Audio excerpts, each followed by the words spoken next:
Welcome. आप सभी का हमारे इस चैनल पर स्वागत है। तो आज हम क्लास 6 के अंतर्गत 100 क्वेश्चंस की जो सीरीज कर रहे हैं उसको कंटिन्यू करेंगे। तो यदि आप चैनल पर पहली बार आए हैं तो चैनल को सब्सक्राइब कर लेंगे तथा अपने साथियों के साथ शेयर कर देंगे। और प्लीज़ आप कमेंट बॉक्स में कमेंट जरूर करेंगे यदि हम कोई क्वेश्चंस पूछते हैं तो, और लाइक अवश्य कर देंगे। तो चलिए बिना किसी देरी के शुरू कर लेते हैं। तो देख लेते हैं। और इलाहाबाद हाईकोर्ट की जितनी भर्तियां हैं सबके लिए होगा, जीएस सब में पूछा जाएगा। तो सभी में जीएस में क्वेश्चंस आपको यहाँ से देखने को 100% मिलेंगे।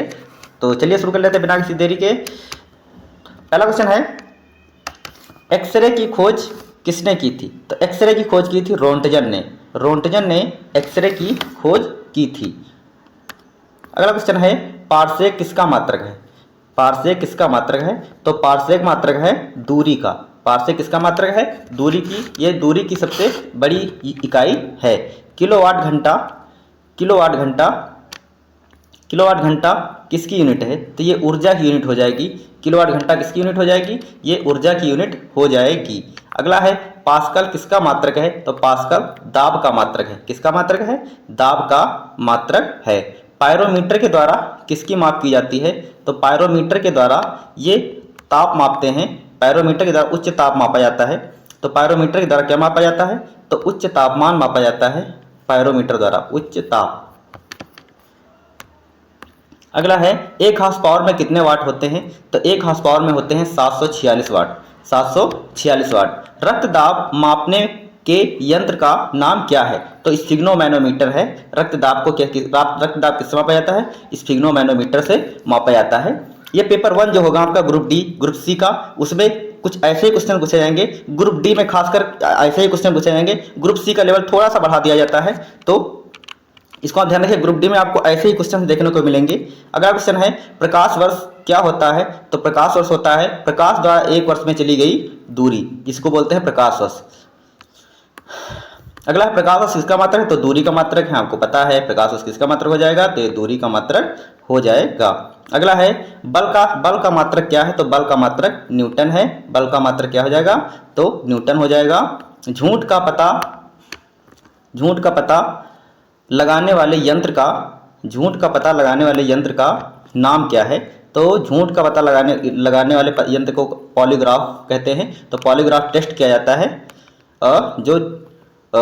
जो मुजरिम वगैरह होते हैं तो उनसे अगर वो झूठ बोलते हैं तो उनके लिए पॉलीग्राफ टेस्ट की व्यवस्था है। अगला, एनीमोमीटर में निम्नलिखित में से किसका मापन किया जाता है?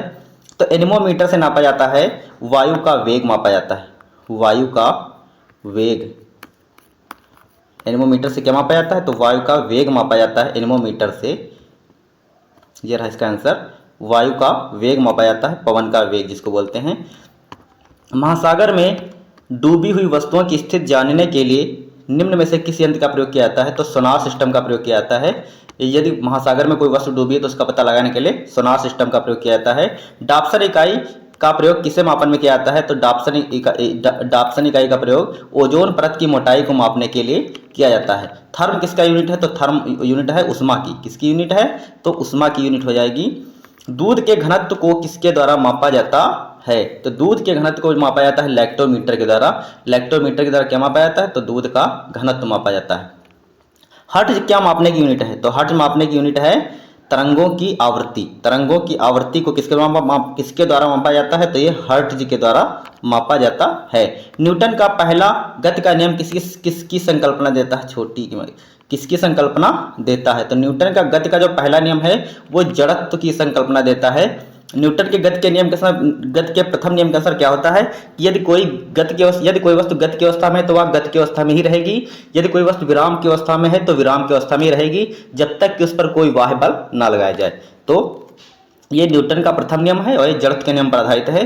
रॉकेट किस सिद्धांत पर कार्य करता है? तो रॉकेट का काम करता है न्यूटन के तृतीय नियम पर रॉकेट सिद्धांत काम करता है। तृतीय नियम को क्या बोलते हैं? तो इसको बोलते हैं क्रिया प्रतिक्रिया का नियम। तो इस पर रॉकेट सिद्धांत काम करता है। क्रिया प्रतिक्रिया के सिद्धांत पर काम करता है रॉकेट। दूध को मथने से क्रीम अलग हो जाती है, इसका कारण क्या है? तो ये अपकेंद्री बल के कारण अलग हो जाती है। दूध को मथने से क्रीम इसलिए अलग हो जाती है क्योंकि अपकेंद्री बल कार्य करता है। गुरुत्वाकर्षण बल का सिद्धांत किसने दिया था? तो ये दिया था सर आइजैक न्यूटन ने दिया था। गुरुत्वाकर्षण का सिद्धांत, प्रत्येक वस्तु अपनी ओर आकर्षित करती है, पृथ्वी प्रत्येक वस्तु को अपनी ओर आकर्षित करती है। ये गुरुत्वाकर्षण नियम किसने दिया था? तो आइजैक न्यूटन ने दिया था। पत्थर को ठोकर मारने से व्यक्ति को चोट लगने का कारण क्या है? तो ये प्रतिक्रिया होती है। क्या होती है? प्रतिक्रिया होती है। यदि आप जितना तेज जिस पर यदि मान लेते हैं आप क्या करते हैं कि पत्थर पर अपना हाथ पटकते हैं, तो क्या करना, आपको पत्थर भी उतनी तेज आप पर प्रतिक्रिया करता है। तो क्या हो, प्रतिक्रिया के फलस्वरूप ही या क्या होती है, आपको चोट लगती है। रॉकेट के गति का कौन सा संरक्षण का सिद्धांत, रॉकेट का जो गति के नियम है, रॉकेट की गति पर कौन सा संरक्षण सिद्धांत लागू होता है? जो रॉकेट की जो गति होती है उस पर कौन सा संरक्षण सिद्धांत लागू होता है? तो संवेग का संरक्षण सिद्धांत लागू होता है। तो संवेग संरक्षण का नियम वहां पर लागू होता है। रॉकेट जब गति करता है तो संवेग संरक्षण का नियम लागू होता है। पृथ्वी का पलायन वेग कितना है? तो पृथ्वी का पलायन वेग है 11.2 किलोमीटर प्रति सेकंड है। पलायन वेग होता क्या है? यदि किसी वस्तु को एक ऐसे वेग से फेंका जाए जिससे वह पृथ्वी के गुरुत्वाकर्षण क्षेत्र को पार कर जाए और पृथ्वी पर लौटकर वापस कभी ना आए, तो इसको कहते हैं पलायन वेग कहते हैं। तो पलायन वेग कितना होता है? तो 11.2 किलोमीटर पर सेकंड। यदि 11.2 किलोमीटर पर सेकंड से किसी वस्तु को फेंका जाएगा तो पृथ्वी के गुरुत्वाकर्षण क्षेत्र को पार कर जाएगी और पृथ्वी पर कभी लौटकर वापस नहीं आएगी। वॉशिंग मशीन का कार्य सिद्धांत क्या है? तो ये अपकेंद्रण पर कार्य करता है। वॉशिंग मशीन पर आपने देखा होगा कपड़ों को दीवारों पर बाहर की ओर मशीन फेंकती है। तो ये क्या है? ये इस पर कौन सा बल कार्य करता है? तो अपकेंद्रण बल कार्य करता है। किस रक्त समूह को सार्वदाता कहा जाता है? तो ओ रक्त समूह को क्या कहते हैं? तो ओ रक्त समूह को बोलते हैं सार्वत्रिक दाता, यूनिवर्सल डोनर समूह। तो ओ रक्त समूह को सार्वत्रिक दाता कहा जाता है, यूनिवर्सल डोनर कहा जाता है। किस रक्त समूह को सर्वग्राही कहा जाता है? यूनिवर्सल रिसेप्टर जिसको बोलते हैं, यूनिवर्सल रिसेप्टर। तो ये ए बी रक्त समूह क्या बोलते हैं? यूनिवर्सल रिसेप्टर, ये यूनिवर्सल रिसेप्टर बोलते हैं ए बी रक्त समूह को। मूत्र का हल्का पीला रंग किस वर्ण की उपस्थिति के कारण होता है? तो ये यूरोक्रोम के कारण होता है। यूरोक्रोम के कारण मूत्र जो हल्के पीले रंग का होता है। मनुष्य के शरीर में खून की शुद्धिकरण की प्रक्रिया क्या कहलाती है? तो जब मरीजों को खून का शुद्धिकरण किया जाता है तो डायलिसिस प्रक्रिया पर उनको रखा जाता है, डायलिसिस प्रक्रिया पर उनको रखा जाता है। तो मनुष्य के शरीर में खून का शुद्धिकरण की प्रक्रिया क्या होती है? तो डायलिसिस कहलाती है, डायलिसिस। लार किसके पाचन में सहयोग करती है? तो लार स्टार्च के पाचन में सहयोग करती है। स्टार्च, अमीनो अम्ल की आवश्यकता किसके संश्लेषण के लिए होती है? तो अमीनो अम्ल की आवश्यकता प्रोटीन के संश्लेषण के लिए होती है। तो अमीनो अम्ल प्रोटीन होते क्या? तो अमीनो अम्ल का समूह होते हैं। तो अमीनो अम्ल की आवश्यकता किसके संश्लेषण के लिए है? तो प्रोटीन के संश्लेषण के लिए है। विश्व का एकमात्र तैरता हुआ राष्ट्रीय उद्यान केबुल लामजाओ राष्ट्रीय उद्यान किस राज्य में है? तो ये मणिपुर राज्य में है। मणिपुर राज्य में केबुल लामजाओ राष्ट्रीय उद्यान है। प्रसिद्ध गिर वन कहाँ स्थित है? प्रसिद्ध गिर, तो गिर वन है ये गुजरात में। गिर वन कहाँ स्थित है? तो ये गुजरात में स्थित है। प्रकाश संश्लेषण हेतु सर्वाधिक क्रियाशील प्रकाश कौन सा है? तो ये लाल रंग का प्रकाश है। लाल रंग का प्रकाश में प्रकाश संश्लेषण की क्रिया सर्वाधिक तीव्र गति से होती है। रुधिर परिसंचरण तंत्र की खोज किसने की थी? तो ये विलियम हार्वे साहब थे, इन्होंने रुधिर परिसंचरण तंत्र की खोज की थी। मास्टर ग्रंथि किस ग्रंथि को कहा जाता है? तो मास्टर ग्रंथि कहा जाता है पीयूष ग्रंथि को। पीयूष ग्रंथि को मास्टर ग्रंथि कहा जाता है। मानव शरीर में रक्त की मात्रा लगभग कितनी होती है? तो लगभग ये 5 लीटर, 5 से 6 लीटर भी लिखा मिल जाएगा कहीं कहीं, तो ये 5 लीटर लगभग होती है। मानव शरीर का रक्तदाब कितना होता है? तो मानव शरीर का रक्तदाब होता है 120/80 mmHg। तो मानव शरीर का रक्तदाब कितना होता है? 120/80 mmHg। तो इसको आप याद रखेंगे। लैंप की बत्ती में तेल किसके कारण ऊपर चढ़ता है? तो ये केशिकात्व की घटना होती है। केश की घटना के कारण लैंप की बत्ती में तेल ऊपर चढ़ता है। जब पुराने समय में क्या होता था, जो लैंप जलते थे तो उसमें एक बत्ती पड़ी रहती थी, तो वो जो तेल से डूबी रहती थी, तो तेल धीरे धीरे ऊपर केश की घटना के कारण ऊपर चढ़ता जाता था और लैंप लगातार जो है उजाला करता रहता था। इलेक्ट्रिक बल्ब की खोज किसने की थी? तो थॉमस अल्वा एडिसन ने की थी। तो थॉमस अल्वा एडिसन ने इलेक्ट्रिक बल्ब की खोज की थी। समतल दर्पण की वक्रता त्रिज्या कितनी होती है? तो समतल दर्पण की वक्रता त्रिज्या अनंत होती है। दूर दृष्टि दोष के निवारण के लिए किस लेंस का प्रयोग किया जाता है? तो दूर दृष्टि दोष के निवारण के लिए उत्तल लेंस का प्रयोग किया जाता है। अगला है निकट दृष्टि दोष के निवारण के लिए किस लेंस का प्रयोग किया जाता है? तो निकट दृष्टि दोष के निवारण के लिए अवतल लेंस का प्रयोग किया जाता है। अगला है परमाणुवी नाभिक की खोज किसने की थी? तो यह रदरफोर्ड ने की थी। रदरफोर्ड ने परमाणुवी नाभिक की खोज की थी। अगला है रसोई गैस किसका मिश्रण है? तो रसोई गैस में दो गैसेस का मिश्रण है, ये ब्यूटेन और प्रोपेन का मिश्रण है। ब्यूटेन और प्रोपेन गैस, रसोई गैस जो एलपीजी होती है उसमें ब्यूटेन और प्रोपेन का मिश्रण होता है। प्रथम विश्व युद्ध में किस रसायन का प्रयोग किया गया था? प्रथम विश्व युद्ध में हथियार के रूप में मस्टर्ड गैस का प्रयोग किया गया था। किसका प्रयोग किया गया था? मस्टर्ड गैस का प्रयोग किया गया था हथियार के रूप में। अंतर्राष्ट्रीय न्यायालय का मुख्यालय कहाँ स्थित है? तो ये द हेग में स्थित है। आपको बताना है कि प्रथम विश्व युद्ध कब हुआ था। अगला है सिख धर्म के संस्थापक कौन थे? सिख धर्म के संस्थापक कौन थे? तो गुरु नानक देव जी थे। इन्होंने सिख धर्म की स्थापना की थी। प्रतिवर्ष को 11 जुलाई को क्या मनाया जाता है? प्रतिवर्ष 11 जुलाई को क्या मनाया जाता है? तो विश्व जनसंख्या दिवस 11 जुलाई को मनाया जाता है। सम्राट अशोक किस वंश से संबंधित था? तो सम्राट अशोक ये मौर्य वंश से संबंधित था। सागरमाथा को नेपाल में क्या कहा जाता है? सागरमाथा को नेपाल में क्या कहा जाता है, या सागरमाथा के नाम से कौन जाना जाता है? तो माउंट एवरेस्ट है। माउंट एवरेस्ट को नेपाल में सागरमाथा के नाम से जाना जाता है। हीनयान और महायान संप्रदाय किस धर्म से संबंधित हैं? तो हीनयान और महायान संप्रदाय बौद्ध धर्म से संबंधित हैं। आपको पता है कि बौद्ध धर्म दो भागों में विभाजित हो गया था, हीनयान और महायान में। तो बौद्ध धर्म का हीनयान और महायान में जो बट गया था तो बौद्ध धर्म था। तो हीनयान और महायान संप्रदाय किस धर्म से संबंधित है? तो ये बौद्ध धर्म से संबंधित है। प्रोजेक्ट टाइगर कब लागू किया गया था? तो ये 1973 में प्रोजेक्ट टाइगर को लागू किया गया था। भूकंप किससे मापा जाता है? भूकंप किससे मापा जाता है? तो रिक्टर पैमाने से मापा जाता है। रिक्टर पैमाने पर मापा जाता है। सरिस्का राष्ट्रीय उद्यान कहाँ स्थित है? तो सरिस्का राष्ट्रीय उद्यान राजस्थान में स्थित है। कहाँ है? राजस्थान में है। भारतीय गैंडा कहाँ संरक्षित है? तो भारतीय गैंडा काजीरंगा राष्ट्रीय उद्यान में संरक्षित है। काजीरंगा राष्ट्रीय उद्यान किस राज्य में है? आपको इसका आंसर कमेंट बॉक्स में बताना है कि काजीरंगा राष्ट्रीय उद्यान किस राज्य में है। तो भारतीय गैंडा कहाँ सुरक्षित किया गया? तो काजीरंगा राष्ट्रीय उद्यान में संरक्षित है। भारत के किस राज्य में शांत घाटी स्थित है? तो साइलेंट वैली कहाँ स्थित है? साइलेंट वैली या शांत घाटी ये केरल में स्थित है। केरल राज्य में साइलेंट वैली या शांत घाटी स्थित है। किलिमंजारो ज्वालामुखी किस द्वीप में है, किस देश में है? तो ये तंजानिया में है। तंजानिया में क्या है? तो ये किलिमंजारो ज्वालामुखी है। भारत में प्रथम रेलगाड़ी की शुरुआत कब हुई थी? तो भारत में प्रथम रेलगाड़ी की शुरुआत 1853 में हुई थी। और ये कहाँ से कहाँ के बीच चलाई गई थी?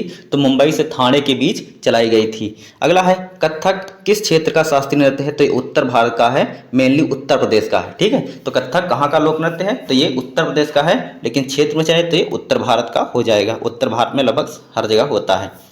क्षेत्रफल के आधार पर भारत का सबसे बड़ा राज्य कौन सा है? तो क्षेत्रफल के आधार पर भारत का सबसे बड़ा राज्य राजस्थान है। राजस्थान क्षेत्रफल के आधार पर भारत का सबसे बड़ा राज्य है। और यदि पूछा जाए जनसंख्या के आधार पर भारत का सबसे बड़ा राज्य कौन सा है? तो ये उत्तर प्रदेश हो जाएगा अपना, यूपी। ये जनसंख्या के आधार पर भारत का सबसे बड़ा राज्य है। विश्व में सबसे अधिक वर्षा मौसिनराम में होती है। आपको बताना है कि मौसिनराम किस राज्य में है? तो ये मेघालय राज्य में है। तो विश्व में सबसे ज़्यादा वर्षा भारत में ही मेघालय में होती है और ये मौसिनराम में होती है। लक्षद्वीप कहाँ स्थित है? तो आपको पता है लक्षद्वीप अरब सागर में स्थित है। और अंडमान निकोबार कहाँ स्थित है? तो ये बंगाल की खाड़ी में है। तो लक्षद्वीप कहाँ स्थित हो जाएगा? तो ये अरब सागर में स्थित है। जनगणना 2011 के अनुसार भारत का जनसंख्या घनत्व कितना है? तो भारत का जनसंख्या घनत्व 382 व्यक्ति प्रति वर्ग किलोमीटर है। एक वर्ग किलोमीटर में 382 लोग रहते हैं। भारत की प्रथम महिला आईपीएस कौन है? तो भारत की प्रथम महिला आईपीएस कौन थी? तो ये थी किरण बेदी। किरण बेदी भारत की प्रथम महिला आईपीएस थी। तिब्बत में सांगपो नदी भारत में किस नाम से जानी जाती है? तो तिब्बत में सांगपो नदी भारत में किस नाम से सांगपो नदी तिब्बत में सांगपो नदी के नाम से जानी जाती है। तो भारत में किस नाम से जानी जाती है वो नदी? तो ब्रह्मपुत्र नदी। तो ब्रह्मपुत्र नदी तिब्बत में सांगपो के नाम से जानी जाती है और भारत में ब्रह्मपुत्र नदी के नाम से जानी जाती है। तो ब्रह्मपुत्र नदी तिब्बत में सांगपो और भारत में ब्रह्मपुत्र के नाम से जानी जाती है। ओणम एक फसल त्यौहार है, यह किस राज्य में मनाया जाता है? तो ओणम केरल राज्य में मनाया जाता है। अगला है बिहू किस राज्य का लोक नृत्य है? तो बिहू ये असम राज्य का लोक नृत्य है। आपको बताना है कि मोहिनी अट्टम किस राज्य का लोक नृत्य है? मोहिनी अट्टम बताना है किस राज्य का लोक नृत्य है। दुर्गा पूजा कहाँ का प्रमुख त्यौहार है? तो ये पश्चिम बंगाल का हो जाएगा। पश्चिम बंगाल में दुर्गा पूजा मेनली मनाया जाता है। पोंगल कहाँ का त्यौहार है? तो ये तमिलनाडु का हो जाएगा। तमिलनाडु में पोंगल त्यौहार मनाया जाता है।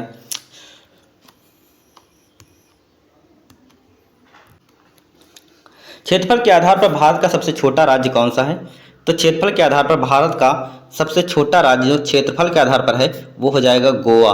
गोवा क्षेत्रफल के आधार पर सबसे छोटा राज्य है। क्षेत्रफल के आधार पर सबसे बड़ा राज्य कौन सा था? तो राजस्थान था। और क्षेत्रफल के आधार पर सबसे छोटा राज्य वो गोवा हो जाएगा। अगला है जनसंख्या के आधार पर भारत का सबसे छोटा राज्य कौन सा है? तो जनसंख्या के आधार पर भारत का सबसे छोटा राज्य सिक्किम है। इसी तरह से जनसंख्या के आधार पर भारत का सबसे बड़ा राज्य कौन सा हो जाएगा? तो ये यूपी हो जाएगा, उत्तर प्रदेश हो जाएगा। किस ग्रह को पृथ्वी की जुड़वा बहन कहा जाता है? तो शुक्र ग्रह को पृथ्वी की जुड़वा बहन कहा जाता है। अगला है किस ग्रह को भोर का तारा तथा सांझ का तारा कहा जाता है? तो शुक्र ग्रह को क्या कहा जाएगा? भोर का तारा और सांझ का तारा कहा जाता है। अगला है किस ग्रह को नीला ग्रह कहते हैं? तो किस ग्रह को नीला ग्रह कहते हैं? तो पृथ्वी ग्रह को नीला ग्रह कहते हैं। हमने आपको पर्यावरण की क्लास में पढ़ाया था कि पृथ्वी का 2/3 भाग किससे घिरा है? जल से घिरा है, इसलिए, और जल नीला दिखाई देता है तो क्या होगा? तो पृथ्वी को इसीलिए नीला ग्रह कहा जाता है क्योंकि इसका 2/3 भाग जल से घिरा है। किस ग्रह को नीला ग्रह कहा जाता है? तो क्वेश्चन रिपीटेड हो गया। तो पृथ्वी को क्या कहा जाएगा? नीला ग्रह कहा जाता है। सबसे गर्म ग्रह कौन सा है? तो सबसे गर्म ग्रह है शुक्र। शुक्र क्या है? सबसे गर्म ग्रह हो जाएगा।